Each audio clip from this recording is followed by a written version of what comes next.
It begins with a single line found in the Fire Brigade's register of Dundee, Scotland. They stood inside the fire. This phrase was scribbled in pencil, half erased, on the back of an official incident report dated February 17, 1901. No one could explain it, and the handwriting does not match any of the officers on duty that night. The sheet was filed away, forgotten for decades, until the asylum itself no longer existed. The building was St. Mary's Asylum for Girls, a reformatory home run by the Sisters of Mercy on the outskirts of Dundee. Constructed in 1872, it housed nearly 60 children, most of them orphans or wards of the state. Its walls were thick stone, its corridors long and bare, and its chapel stood at the very center, a heart of silence, inside a body of discipline. On the night of February 16, 1901, the asylum burned. Within less than 2 hours, the entire structure collapsed. Every girl inside perished. The fire was described in local newspapers as sudden and unnatural, a blaze that moved too quickly, consuming stone and timber with impossible ferocity. What the papers did not print, but what emerges in fragments from police statements, witness accounts, and hospital records, is far stranger. The asylum's matron, Sister Agnes, had kept meticulous records of daily routines. Her final entry, dated the evening before the fire, is preserved. The girls have been restless. Some refuse their bread. They whisper of singing in the halls at night. They say the voices belong to those who wait beyond the chapel door. I have locked the door, but still they listen. Hours later, residents of the nearby village reported hearing bells. Not the steady peal of church bells, but a thin, metallic chiming that seemed to drift across the moor. Several claimed the sound was not carried by the wind, but came from the ground itself. By 11 p.m., smoke was seen rising above the asylum's roof. When the first fire brigade arrived, they noted something unusual. The front doors of the asylum were barred from the inside. Windows glowed with orange light, but no cries came from within. Firemen broke the doors with axes, expecting panic, screams, chaos. Instead, they described silence. One officer, whose testimony was later struck from the official record, told investigators, "We entered through the south corridor. The girls were there, dozens of them standing still, shoulder to shoulder, staring at us. Their dresses were burning, yet they did not move, not a sound. They looked at us as if we were intruders." His captain dismissed the statement as shock, the invention of a mind rattled by smoke. Yet the remark was preserved in a private letter written by the man weeks later, shortly before he resigned his post. The heat of the fire was such that stone walls cracked and the roof collapsed within minutes. The few surviving sisters who had been in the chapel when the alarm was raised claimed they saw a red mist spreading down the corridors. One nun described the sensation as breathing ash before there was flame. Another insisted she saw faces in the smoke, not the faces of the children, but older, unfamiliar faces, smiling and waiting. The asylum burned for 6 hours. By dawn, nothing remained but charred timbers and the skeletal outline of its foundation. Of the 60 children, none survived. Their bodies, when recovered, showed strange uniformities. The majority were found upright, as if still standing. Fire had blackened their skin, but their postures remained rigid. One physician noted in his report, unnatural stiffness prior to cooling, suggesting some form of tonic seizure. The phrase was underlined twice in red ink. Local newspapers published photographs of the ruins, blurred black and white images of rubble and smoke. Yet among these images, one remains curious. In the background of a shot taken by photographer William Marr, faint silhouettes can be seen between the beams of the chapel's remains. Marr himself insisted these were smoke patterns, but the negative, when examined decades later, appears to show outlines of figures. Some archivists claim at least 3 distinct shapes can be identified. Girls in uniform, motionless, staring directly toward the lens. Rumors spread quickly. Villagers spoke of the asylum as cursed, pointing to earlier events. In 1889, 2 children had been found wandering the corridors at night, claiming they were summoned to the bell. In 1897, a visiting priest refused to conduct mass, citing unfamiliar symbols carved into pews. And in January 1901, just weeks before the fire, several girls were treated for burns on their hands, injuries that appeared without explanation. Officials closed the case as accidental, citing faulty gas lamps. The final report used the phrase, rapid combustion of structural materials, though no forensic evidence supported it. The sisters were relocated, the ruins cleared, and the land eventually abandoned. Yet fragments remained. The penciled line in the fire brigade's register, the letter of the resigned fireman, the blurred photograph, the medical note underlined in red, and the whisper, repeated in different voices across different documents. They were not trying to escape. In the weeks following the fire, Dundee was restless.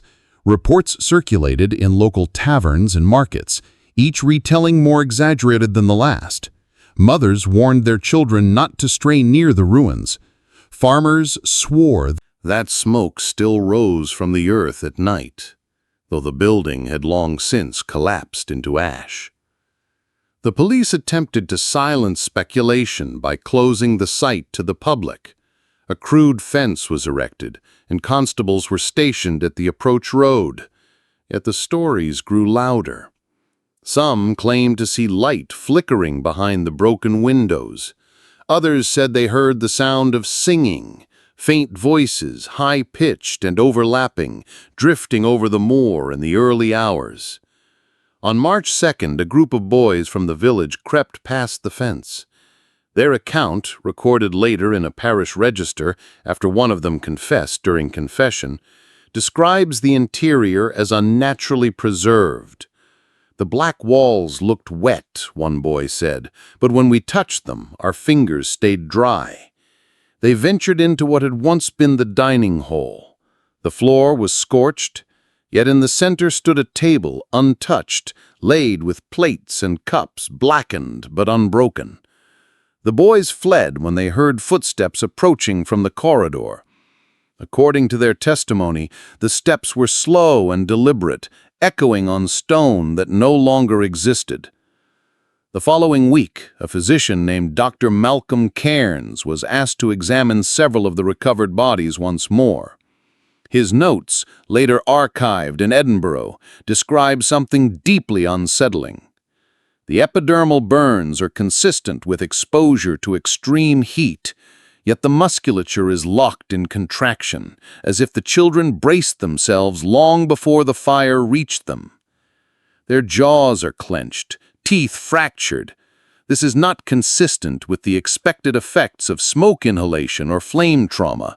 Rather, it suggests an anticipation of pain before any was present. Dr. Cairns later added a handwritten line, never intended for publication. It is as though they saw it coming. Not all the records survived intact. A bundle of documents was found missing from the Dundee Constabulary's archive in 1904. Among the missing files was the original witness statement of fireman James Grant, the man who resigned after the fire. Only fragments remain in correspondence with his brother, preserved in private letters discovered in 1921. In one letter, Grant writes, "You must not think me mad. I saw them. The girls were not in panic. They were not screaming. They were waiting. As we forced the doors, I swear to you, Their eyes did not follow the flames, but us. They looked upon us as if they knew we were too late.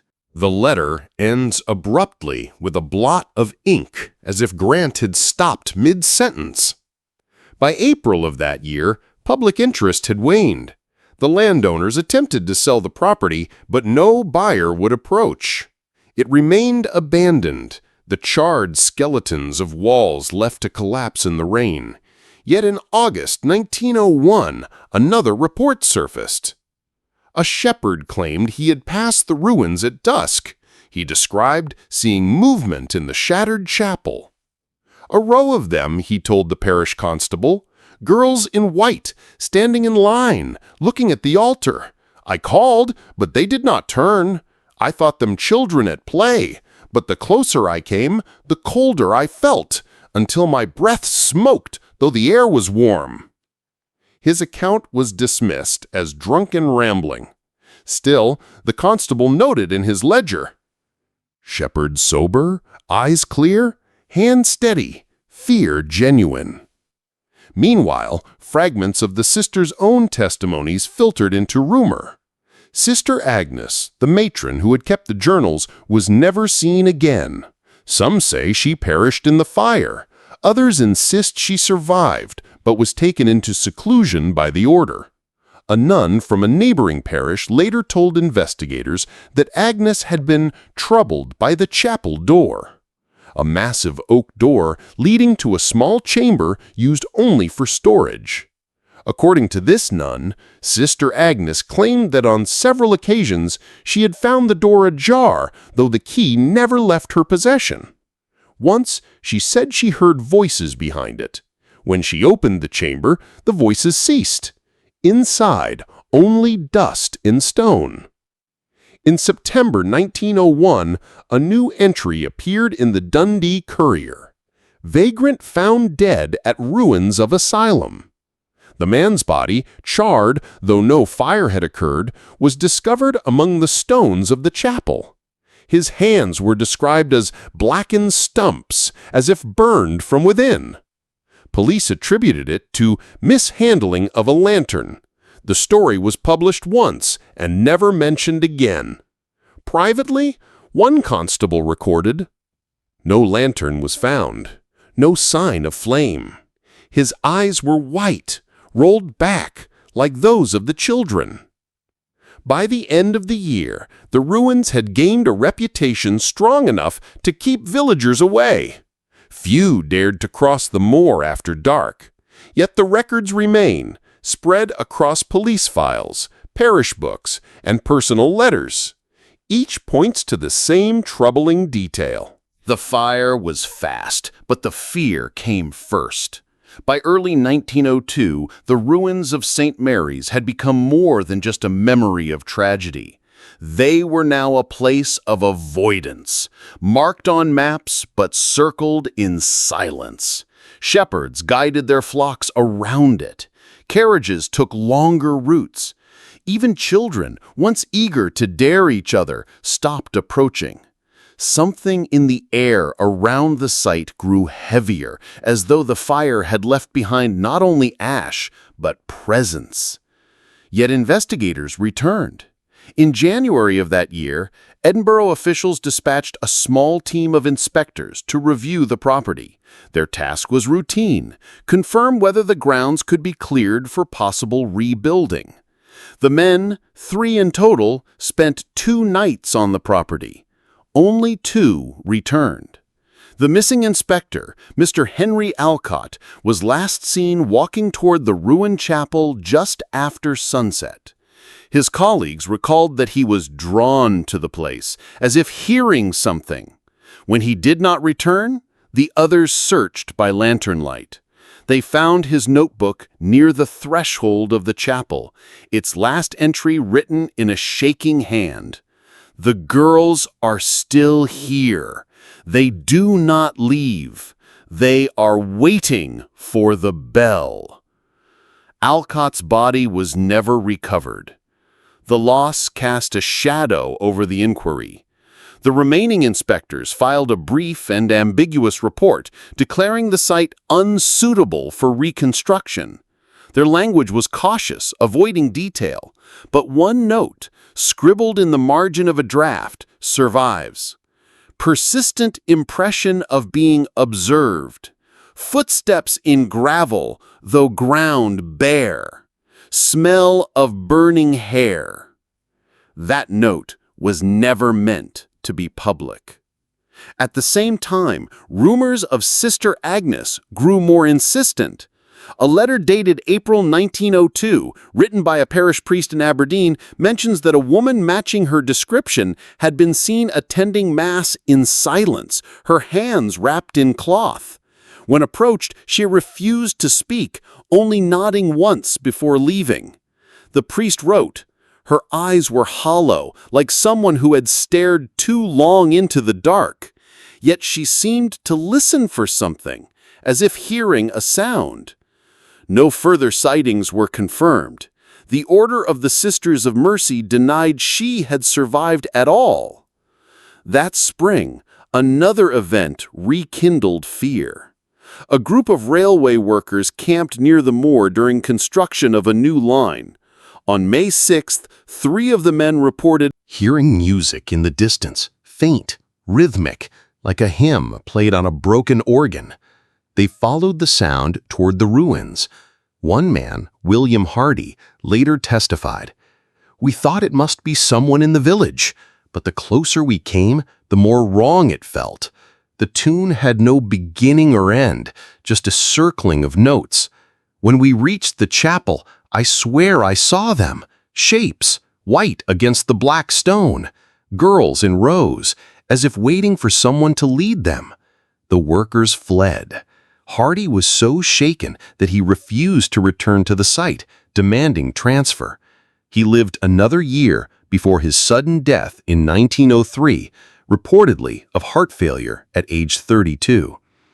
By mid-1902, the local government considered sealing the ruins entirely. Letters between council members reveal a debate not about safety, but about reputation. One letter reads, "We cannot allow further accidents. The place draws too much attention, and the story grows with each telling. It is no longer a fire, but a curse. Best to let the stones collapse and the land go unused." And so the asylum was left untouched, a hollowed scar in the moor. Grass crept over blackened beams. Birds avoided its rafters. The chapel door, miraculously unburned, still stood. In October of that year, a traveler from Glasgow, a man named Charles Morton, recorded an entry in his journal. He had spent the night in a small inn on the edge of Dundee and had walked out to see the ruins by moonlight. His account is one of the most detailed descriptions that survives. "The air grew still as I neared the asylum. No insect stirred, no sound but my own steps. The stones glowed faintly, though there was no fire. Within the chapel, I saw movement, not shadows, not smoke. Children. They stood in line, their dresses white, though torn, their hair blackened, eyes dark and fixed. They did not look at me, but at the altar, where nothing stood but ash. I left as quickly as I could, yet even in my chamber, I heard them still. A faint humming, like the tail end of a hymn, circling again and again." Morton never published this account. It was found after his death in 1910, tucked between pages of a prayer book. As the years passed, the ruins decayed further. By 1905, only the lowest walls and the chapel door remained intact, yet the site never settled into silence. Occasional reports surfaced, shepherds hearing bells at dawn, travelers seeing white figures at dusk, sudden fires breaking out in dry grass around the foundations. None lasted long, none could be explained. The police had long since ceased responding. Parish priests refused to walk the grounds. The sisters never returned. And yet the records show a pattern. Every witness, no matter how distant or skeptical, described the same detail. The girls were not moving, they were standing. waiting. By 1907, the ruins of St. Mary's had already passed into local legend. Farmers refused to graze cattle near the land. Carriages would not travel the old road after dusk. Even the children of Dundee, once daring each other to step inside the charred foundation, now crossed themselves and ran past without a word. Still, the site continued to draw the curious. Folklorists, amateur spiritualists, and journalists began to visit, each seeking proof of what locals whispered, that the fire was not an accident, but a ritual. The first to write openly was a London journalist named Edward Prynne, who published a pamphlet in 1908 titled The Black Chapel of Dundee. His language was sensational, but beneath it lay fragments of truth. Prynne claimed that several townsfolk had told him of a sound, not merely voices or hymns, but a bell. According to these accounts, the bell was heard deep underground, a metallic tolling that rang only at night. It was not the bell of any church, and did not match the tones of the city's steeples. Some described it as dull and mournful, others as high and piercing. All agreed it was not of human origin. Prynne concluded his pamphlet with a warning. The children were not consumed by fire alone, but summoned by a sound not meant for mortal ears. 2 years later, in the winter of 1910, a group of theology students from Edinburgh University ventured into the ruins to test the story. They carried notebooks and a camera, determined to expose the tales as superstitions. Their notes survive only in fragments, but the last entry, written on December 14th, is still legible. Midnight. Silence broken by low vibration, like iron struck beneath the earth. The chapel door trembles, though no wind is present. Figures glimpsed between the stones. We are not alone. The students did not return. Their belongings were recovered days later. Their camera shattered. The negatives melted as if exposed to flame. No bodies were ever found. In 1912, another disappearance was linked to the ruins. A widow named Margaret Sloane, known in Dundee for selling herbs and remedies, was last seen walking passionate, emotional, faster pace, with intensity toward the moor at twilight. Her neighbors testified that she had spoken for weeks of answering the call. When she failed to return, a search was organized. In the grass by the chapel, they found her shawl, neatly folded. Inside the fabric was a burned handprint, not black ash, but deep red, as though pressed in fire and sealed into the cloth. The parish refused to bury the shawl, instead locking it away in a chest beneath the vestry. That chest, when opened decades later, contained only dust. The following year brought yet another account, this time from a railway guard passing near the moor on a foggy evening. His sworn statement reads, "I heard the bell. It rang 3 times. Each time the mist around me thickened until I could scarce see my own lantern. Shapes moved within it, girls no older than 12 or 13, their faces blackened, yet their eyes bright. They did not speak, but raised their hands as if to beckon. I fell to my knees. When the bell ceased, the mist thinned, and I was alone." The guard never returned to duty. He left Dundee within the month, reportedly unable to sleep without hearing the sound again. By 1915, St. Mary's had become synonymous with fear. Soldiers bound for the front spoke of it as a cursed place, and some whispered that the land itself consumed the young to feed something older. Parish records mention unauthorized pilgrimages, groups of women traveling to the site at night, leaving offerings of bread and salt at the chapel door. The practice was condemned, but it did not stop. A curious note from this period comes from Father Declan, a priest stationed nearby. There is a sickness spreading not of body, but of soul. The children whisper of bells they have not heard. They dream of fire they have not seen. I fear the flame of St. Mary's was not quenched, only hidden beneath the earth, waiting. In the autumn of 1917, during the height of the war, a military patrol was dispatched to the moor. Their task was not spiritual, but practical. Reports had surfaced of strange lights that might signal to enemy vessels off the coast. 4 men investigated. Only 1 returned. Private Colin Fraser, the survivor, was admitted to a military hospital in Glasgow. His testimony was deemed incoherent, but fragments were recorded. We saw the light, not a lantern, not a signal, a column red as blood rising from the chapel ruins. The others walked toward it, their faces blank. I tried to stop them. They would not answer me. The bell rang. God help me. The bell rang, and they stepped into the fire. Fraser died weeks later, having clawed his own throat until he bled. His case was closed as shell shock, though he had not yet seen battle. Through the late 1910s, the land remained untouched, yet its reputation spread far beyond Dundee. Occult societies in London and Edinburgh spoke of it in whispers, referring to the site as the Door of Smoke. A fragment of correspondence between 2 members of the Hermetic Order of the Golden Dawn survives. The fire was only the beginning. What waits is not past, but beneath. The children stood not in fear, but in reverence. They heard the call. Soon, others will too. The letter was dated December 19, 1919. By the end of the decade, few dared even to speak of the place aloud.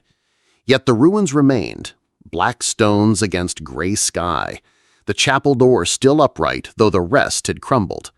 The bell was not always heard, but when it did sound, the village dogs howled, glass trembled in windows, and the air carried a taste of ash. Those who lived close swore the children were still inside, waiting. By the early 1920s, the asylum was no longer spoken of openly. It lingered in the background of Dundee's life like an unhealed scar. The council had long since abandoned any thought of rebuilding. The parish discouraged inquiry, and yet stories persisted, surfacing every few years like smoke rising from buried embers. In 1922, a group of archaeologists surveyed the land, seeking only to map old foundations. Their records are matter-of-fact until one page where a note appears in cramped handwriting. The chapel door resists all attempts to move. Wood unburned, iron hinges unstained by rust. It is not possible for timber to remain intact after 20 years of weather. No natural explanation available. The team abandoned the survey before completing their work. 2 years later, in 1924, a parish child went missing. 8-year-old Ewan MacLeod vanished while playing with friends near the moor. The other children told police he had gone to answer the bell. Such sound was not reported by adults that day. A search party scoured the ruins. Nothing was found but the boys' shoes, neatly placed at the chapel threshold. The constable's ledger notes, "Shoes show no sign of struggle or haste, placed carefully side by side. No footprints leading away." The disappearance was never solved. The stories continued. In 1926, a local farmer reported flames rising in the distance. Expecting fire in the dry summer grass, he ran toward the moor with pails of water. Instead, he saw the ruins glowing red as though lit from within. In the chapel stood rows of figures, unmoving, silent. He swore he recognized one face among them, his niece, who had died in the fire 25 years earlier. The farmer collapsed in shock. He never worked his land again. By 1928, the asylum had become an object of fascination for occult circles in Europe. A German scholar, Friedrich Albers, traveled to Dundee to examine the site. His journal describes a theory. The bell is not of metal, but of earth itself, a resonance beneath the soil, a summoning. The fire was a veil, not a cause. The children were not consumed, but called. They remain, not as ghosts, but as witnesses. Albers disappeared before he could publish his findings. His suitcase, left at a boarding house in Dundee, contained only notes and a single sketch. The chapel door, drawn in thick, dark lines. Beneath it, he had written one word, in German, warten, waiting. In 1930, one final official attempt was made to demolish the ruins. Contractors arrived with equipment, intent on removing the remaining stones. But after 2 days of work, the men refused to continue. One foreman wrote in his report, "The ground gives back what we take. Stones lifted in the morning return by evening. Door will not move." Workers complain of ringing in the ears, and one collapsed, vomiting ash. The project was abandoned. The ruins were left to the wind and rain. The last surviving witness account comes from 1931. A school teacher walking home at dusk claimed she heard singing. Curious, she followed the sound across the moor. She described it as a hymn, the same verse repeated endlessly. In the ruins, she saw children standing in lines, their mouths moving, though no sound came from them. She ran before they could turn to face her. After that year, the trail goes silent. The records cease. The land is marked on maps as barren ground. The chapel door is never mentioned again. And yet, in 1979, during renovations at a library in Dundee, workers discovered a bundle of documents sealed within a wall. Among them was the fire brigade's original incident report from 1901. At the bottom of the page, beneath the typed summary of the blaze, was a final line in faded ink. They are still there. No initials, no signature. And in 2007, a local historian researching the ruins claimed she heard a bell while walking past the field at dusk. She dismissed it at first as imagination, but when she returned home, she found her recorder, switched off in her bag, had captured faint audio. 3 tolls, slow, hollow, followed by silence. The asylum is gone, the girls are gone, but the records, the photographs, the letters, they remain, and through them runs a single unbroken thread. The fire ended their lives, but it did not end their vigil. They stood inside the fire. They are still standing. And sometimes, when the bell rings, they are waiting still.